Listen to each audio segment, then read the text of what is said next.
Dear students, brilliant knowledge के YouTube channel में आपका बहुत बहुत स्वागत है। यदि आप इस वीडियो में क्लिक किए हैं तो आपके मन में एक सवाल जरूर होगा कि इस वीडियो को हम क्यों देखें। तो सुनिए, इस वीडियो में आपके काम के लायक क्या है। देखिए, इस वीडियो में हम लोग मोस्ट इंपॉर्टेंट क्वेश्चन को देखेंगे। टोटल 27 मोस्ट इंपॉर्टेंट क्वेश्चन को देखेंगे जो कि काफ़ी इंपॉर्टेंट है और सभी ऑब्जेक्टिव प्रश्न है।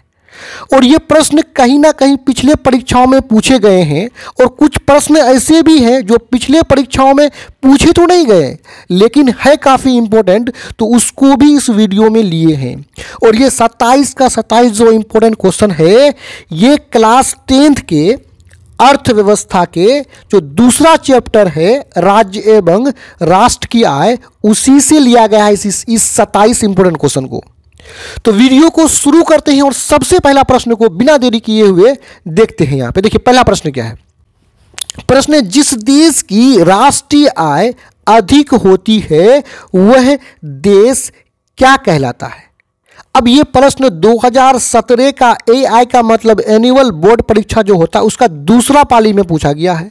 2 का मतलब दूसरा पाली। ये 2018 का भी दूसरा पाली में पूछा गया है। अगर 1 रहेगा ना तो पहला पाली में पूछा गया है, समझ लीजिएगा। और यहाँ 2018 का सी यानी कंपार्टमेंटल परीक्षा में पूछा गया है।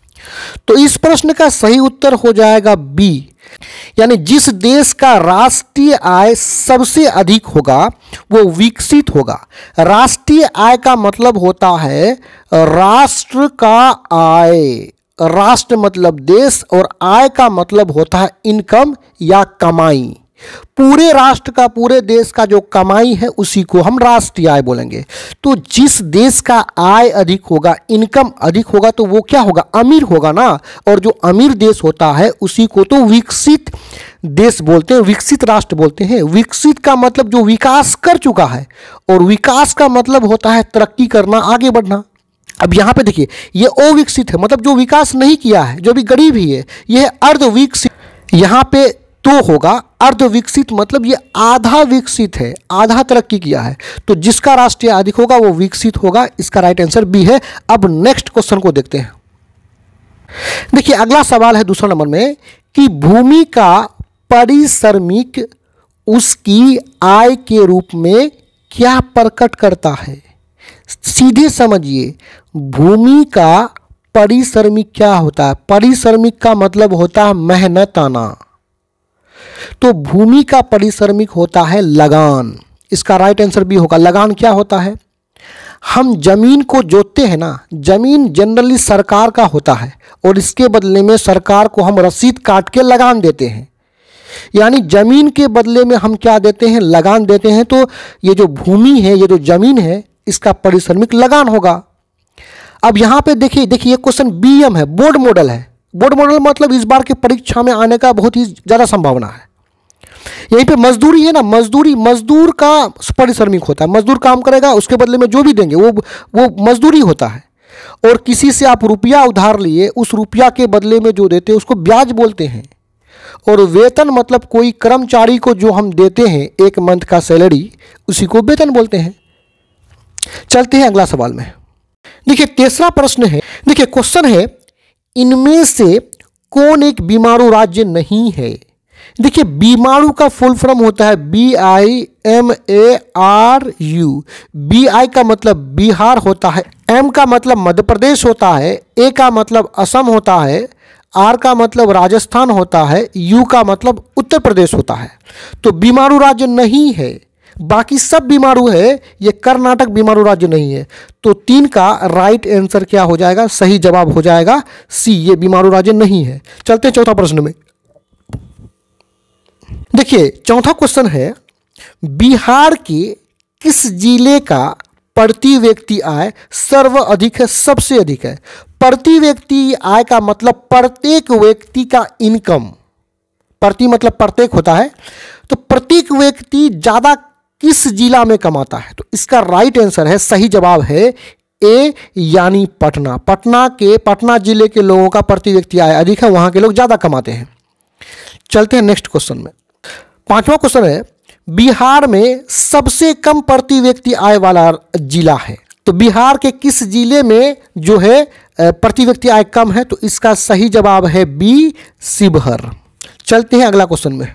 देखिए छठा क्वेश्चन है, भारत में किस राज्य का प्रति व्यक्ति आय सर्वाधिक है? अब भारत के अंदर बहुत सारे राज्य हैं ना, तो किस राज्य का प्रति व्यक्ति आय सर्वाधिक मतलब सबसे ज़्यादा है?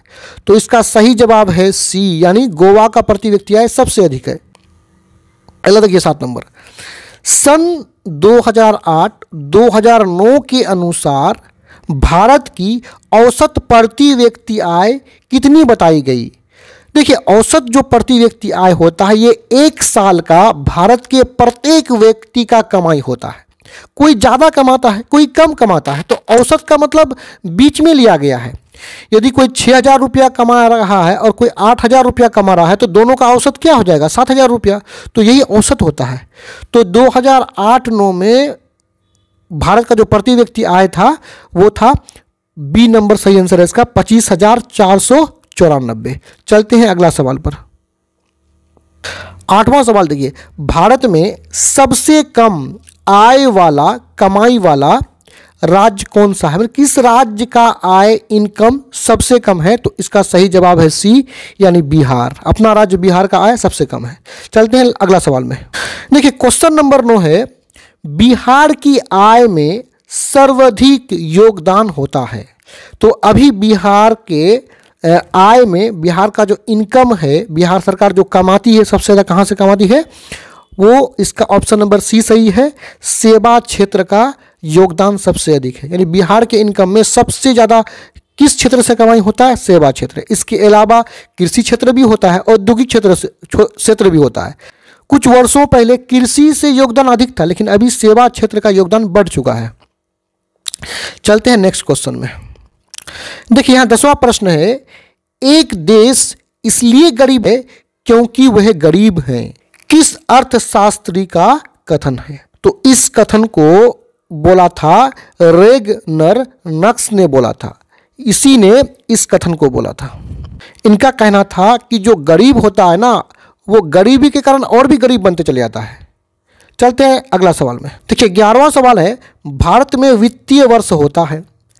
देखिए आप लोग अक्सर सुने होंगे मार्च क्लोजिंग, यानी मार्च क्लोजिंग का मतलब 31 मार्च को क्लोज हो जाता है वित्तीय वर्ष, बंद हो जाता है। शुरू कब होता है? तो 1 अप्रैल को होता है, 1 अप्रैल को, यानी 1 अप्रैल से 31 मार्च तक बोला जाता है उसको वित्तीय वर्ष। 1 अप्रैल से 31 मार्च तक इसको क्या? वित्तीय वर्ष। चलते हैं अगला सवाल में। देखिए 12वां प्रश्न, भारत में राष्ट्रीय आय की गणना के अनुमानों, मतलब राष्ट्रीय आय मतलब राष्ट्रीय आय के गणना का मतलब होता है गिनना, के अनुमान को कितने वर्गों में बांटा गया है? तो इसका सही जवाब है ए, यानी 2 वर्गों में बांटा गया है। चलते हैं अगला सवाल में। 13वां सवाल देखिए, राष्ट्रीय आय का अर्थ होता है, और जो राष्ट्रीय आय कैसे निकाला जाता है? एक साल में जितने वस्तुओं का उत्पादन किया जाता है ना, उसी के मूल्य को राष्ट्रीय आय बोलेंगे। तो ऑप्शन देखिए, 1 नंबर में कि सरकार की आय, परिवार की आय, सार्वजनिक उपकरणों की आय, उत्पादन के साधनों का आय। तो इसका राइट आंसर हो जाएगा डी, सरकार की आय नहीं कीजिएगा। देखिए यहाँ डी नंबर इसका सही आंसर है। क्या है? उत्पादक के साधनों की आय।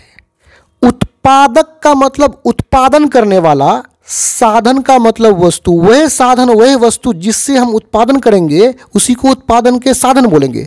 तो उत्पादन के साधनों का आय मतलब फैक्ट्री में अगर मशीन किसी वस्तु को उत्पादन करता है तो मशीन कितने वस्तुओं का उत्पादन किया, उसी को हम क्या बोलेंगे? राष्ट्रीय आय। चलते हैं अगला सवाल में। देखिए अगला सवाल है, भारत का राष्ट्रीय आय का सर्वप्रथम सबसे पहले अनुमान लगाया था, किसने अनुमान लगाया था? आप जानते होंगे। तो इसका राइट आंसर डी है, दादा भाई नौरोजी ने। चलते हैं अगला सवाल में। 15 नंबर में देखिए, राष्ट्रीय आय समिति का गठन किस वर्ष हुआ था? किसका? राष्ट्रीय आय समिति का गठन किस वर्ष हुआ था? तो इसका सही उत्तर है बी, 1949 ईस्वी में। चलते हैं अगला सवाल में। देखिए 16वां प्रश्न है, देखिए भारत में राष्ट्रीय आय की गणना के लिए, भारत में राष्ट्रीय आय को गिनने के लिए सर्वमान्य, सब जगह मान्य प्रमाणित मतलब प्रमाणित किया हुआ प्रूव किया हुआ संस्थान कौन सा है? तो 1947 ईस्वी में जो देश आज़ाद हुआ था, इसके बाद केंद्रीय सांख्यिकी संगठन का स्थापना किया गया था। ठीक है, इसके बाद ही किया गया था, आज़ादी होने के बाद। यही राष्ट्रीय आय का गणना अभी कर रहा है। तो इसका सही आंसर क्या हो जाएगा? बी हो जाएगा। केंद्रीय सांख्यिकी संगठन, इसको शॉर्टकट में CSO भी बोलते हैं, यही राष्ट्रीय आय का गणना करते हैं। चलते हैं अगला सवाल में। अगला सवाल देखिए, केंद्रीय सांख्यिकी संगठन की स्थापना की गई, इसकी स्थापना कब की गई? तो इसका राइट आंसर है ए, इसकी स्थापना 1951 ईस्वी में की गई थी। चलते हैं अगला सवाल में। देखिए प्रश्न संख्या 18 है, दादा भाई नौरोजी ने अपनी पुस्तक में, दादा भाई नौरोजी ने जिस पुस्तक को लिखा था उसका नाम है अनब्रिटिश्ड रूल इन इंडिया। ठीक है, में भारत की प्रति व्यक्ति वार्षिक आय, प्रति व्यक्ति वार्षिक आय मतलब प्रत्येक व्यक्ति का एक साल का कमाई कितना था सन 1868 ईस्वी में? मतलब ये बात 1868 ईस्वी की बात है। कितना होने का अनुमान लगाया था? यानी सिंपल सा, दादा भाई नौरोजी ने 1868 ईस्वी में जो भारत के प्रति व्यक्ति आय का अनुमान लगाया था तो वो कितना था? तो इसका राइट आंसर है बी, 20 रुपया। उस समय भारत के प्रत्येक व्यक्ति का इनकम कितना था? एक साल का 20 रुपया, बहुत ही कम था। उस समय रुपये का वैल्यू भी था ना। नेक्स्ट क्वेश्चन में चलते हैं।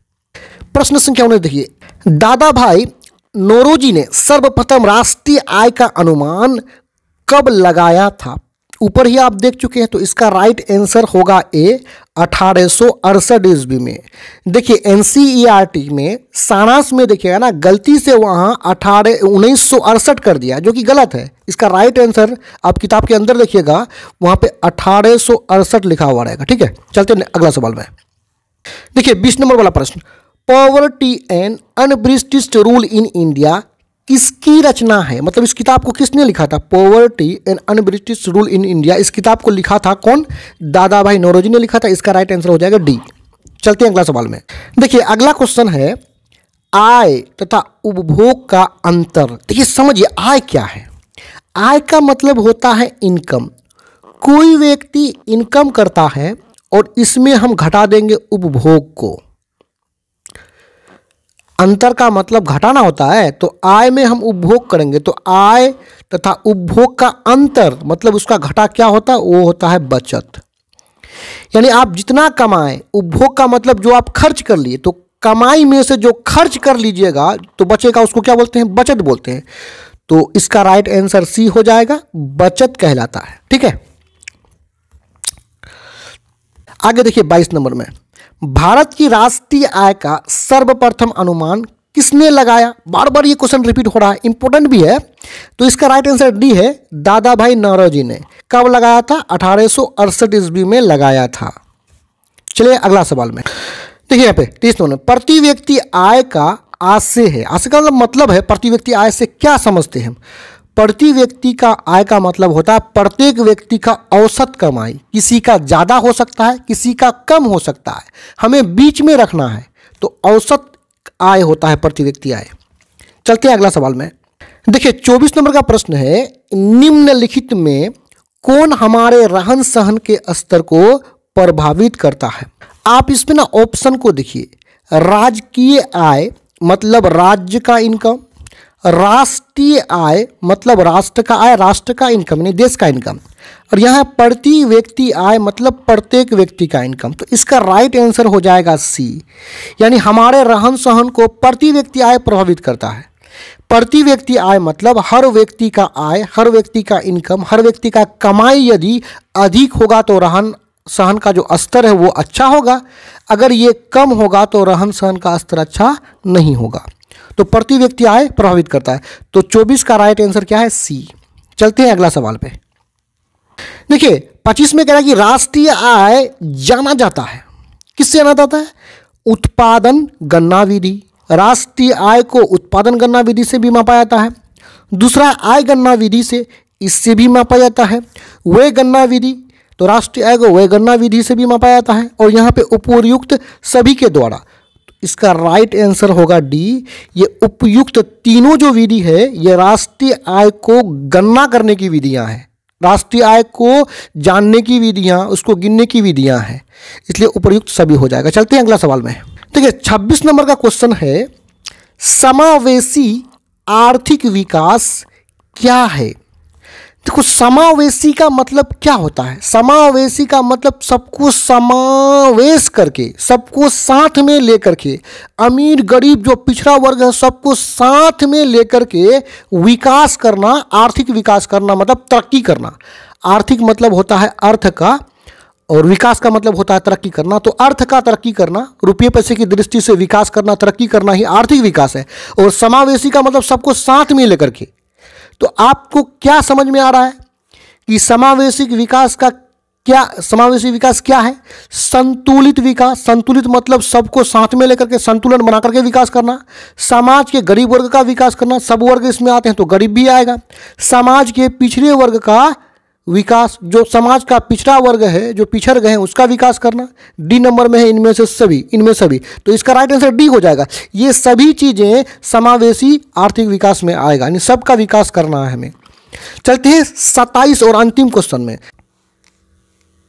27 नंबर क्वेश्चन देखिए, समाज के, हमारा जो समाज है, गांव है, मोहल्ला है, के सभी वर्गों के, जितने भी वर्ग है, अमीर गरीब के जीवन स्तर, उनका जो जिंदगी का जो लेवल है, जीने का जो लेवल है, कि ऊंचा होने को कहते हैं, क्या कहते हैं, विकास कहते हैं, तरक्की कहते हैं।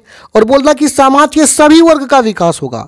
तो सभी वर्ग का विकास किस में होता है, समावेशी विकास में होता है। अभी अभी आपको ऊपर में बताया ना 26 नंबर क्वेश्चन में, समावेशी विकास में सभी वर्गों का विकास संतुलित ढंग से करेंगे। तो इसका राइट आंसर हो जाएगा डी। तो यहाँ पे ये वीडियो समाप्त होता है। मैं उम्मीद करता हूँ वीडियो आपको समझ में आया होगा। धन्यवाद।